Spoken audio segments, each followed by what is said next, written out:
Hello everyone. So one of my dear patrons named Sven, I salute him here, was asking a question recently that I thought was interesting, and let's talk about it. So what Sven was asking was essentially how an INFJ can, or how can an INFJ manage to lead a relatively tranquil sort of NI life, or go through a stimulating and calm NI phase of maybe focus or being lost in thought productively, imaginatively, creatively, without being triggered by stimuli that may cause anxiety, may cause them to lose their focus, in a sense fall out of NI and into SE, or at least to be overwhelmed by a stimulation and SE stimulation. So his expression was interesting too. He spoke of keeping SE at bay. But essentially the whole notion again is how to avoid getting those triggers. Because, in my videos, it's true that I'm often talking about the NI world and how, and I've been pushing this more in recent material, how NI is an oceanic function, that the oceanic world, in terms of experience, the experiential oceanic world is the world of INFJs, and that the key to change in an INFJ life and in the world is in the interstices between the dynamics of the oceanic world and the dynamics of the regimented external world. Two different dynamics, two different structures that rarely, but do interact from time to time to create those gaps, those like fissures in the fabric of external reality, where these interstices open, and it's possible to experience a wave of energy and make a difference without sacrificing your essential commitment to oceanic experience, because that's what comes phenomenologically with being an NI dominant. Now, so how to avoid triggers? I think there's two ways of looking at this question, and so two ways of answering it, I think. And it depends on the nature of the triggers. It depends on the cause of the triggers. You see, because the cause can be a particular kind of sensitivity to certain triggers and ways of reducing the levels of anxiety that are attendant upon those forms of overexcitation. But then there's causes underneath the triggers that actually come from your own psyche, okay? Something that is not just about sensitivity, but about intrapsychic conflict.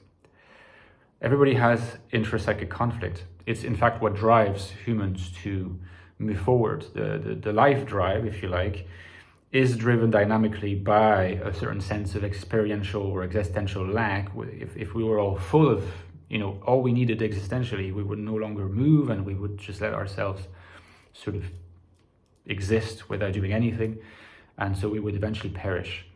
So two ways of looking at the question, and I will provide an answer to each, again, imagined question, versions of the question. If you're talking about particular levels of sensitivity that you have to SE stimuli, well, I think the answer here is relatively practical. You need to develop as keen an awareness of possible of what kinds of stimuli these are, to be aware of them, and perhaps either avoid as much as possible being in those environments, or find ways to be physically protected from those stimuli that you are physiologically, unfortunately, made in such a way that you will be more sensitive to those than average people. Or otherwise, you could look into how you may learn to better deal with those particular stimuli. Perhaps there's different kinds of therapy. I don't know if exposure therapy helps in this case, because we're not really talking about phobias, but something along these lines. You see, my driving point here, when it comes to the end of the video, it'll be obvious, and maybe that will be a bit disappointing, is that I do not really think that here we're talking about a specifically NI dominant problem. Of course, it will be experienced through the channels of NI and SE principally, but the original causal mechanism, I think, is kind of irrespective of your particular type. So, like I said, that's the first point. Identify literally what is physiologically causing you very sensitive responses. You're made like this, perhaps, and that's okay. And perhaps knowing that that's okay can also help with how you perceive yourself. Just have an area of sensitivity. I know I do. There are certain noises, for example, that I know that neurologically I cannot stand. Like it has a neurological origin to that, So there's areas of sensitivity, and it's good to be aware of that. And it's not an NI issue. It's not an INFJ issue either. So regarding the other dimension, it's quite possible and even likely sometimes that the real reason why you're easily feeling overwhelmed while engaging, say, in an attempt to be in the NI world and to stay there for a while, and to only leave it when you decide to leave it, which is often an ideal scenario. If you can do that, it's great. But it's true that sometimes, even though it would seem that the conditions are gathered for that, it doesn't happen, and we get triggered and get emotional, and the bubble sort of pops, and we're no longer in the NI world. When we're dealing with intrapsychic conflict, I think what's going on is not really a purely physiological sensitivity to noise or to a smell or to other types of stimuli, touch and so forth. What's really going on is that physiologically the stimuli is actually would be normal, would not be triggering, if we didn't already have a complex in our psyches, a complex in our unconscious. That Jung talks about unconscious complexes as having particular feeling tones. So, which is his way of saying that when we have unconscious complexes in our unconscious, they've been repressed because, in a sense, they're a little bit painful. We don't want to confront those. In this respect, Freud and Jung are kind of on the same page. But they remain underneath, they don't disappear. In a sense, nothing really disappears. When it stays in the unconscious can house a lot of things. And the more of an intense and strong feeling tone they have, so the more effectively charged they are, also the more energy it takes to keep them repressed. So it can make you tired. And, of course, if there is some sort of event in external reality that at some level is going to be interpreted by the psyche as evoking the complex, well, the complex will manifest itself even more and be even harder to keep it repressed, meaning that you will start feeling quite anxious and emotional and vulnerable. And yes, the bubble will pop. But the real cause is not physiological sensitivity. The real cause is that you have a highly charged, effectively feeling-toned complex in your unconscious. And so here, the approach to take, I think, would be it's kind of a therapeutic approach. You can approach it first through self-exploration, self-therapy if you want, but you could also really consider therapy to try to understand more about what this is.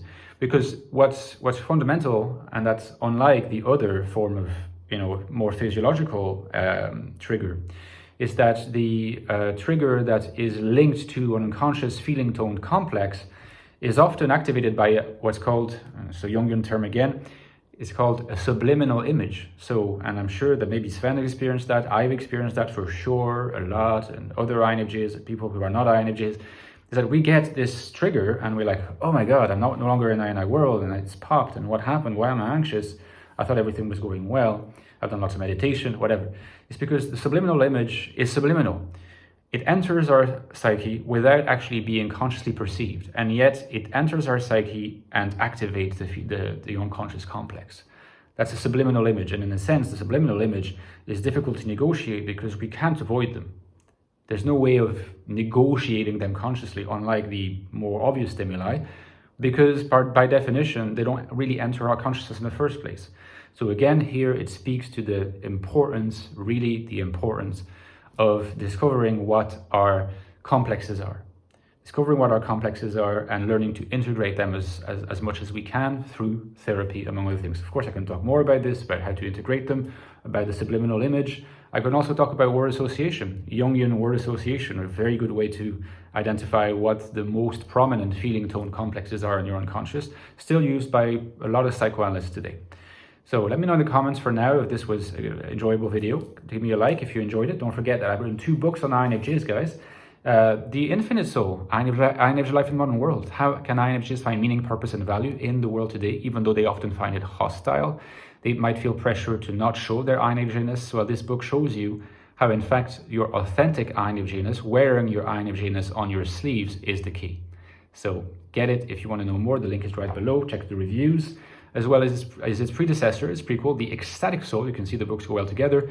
This book is all about the INFJ mind, INFJ consciousness. What do INFJs, how do they work? What is it to think like an INFJ, to be an INFJ? This is pretty much the deepest investigation available online for this. And again, the 2 books go well together. I recommend you get both. Don't forget, guys, my Patreon page is the lifeblood of my channel. I'd be so grateful if you considered supporting me. This is how I can keep going. You know, I benefit from it.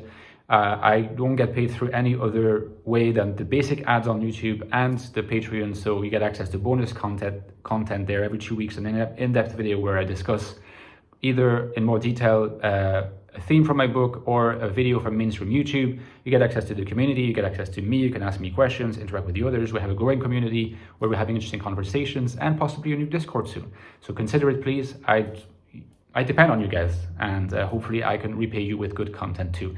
In the meantime, talk to you soon, and I look forward to talking to you again. Bye-bye.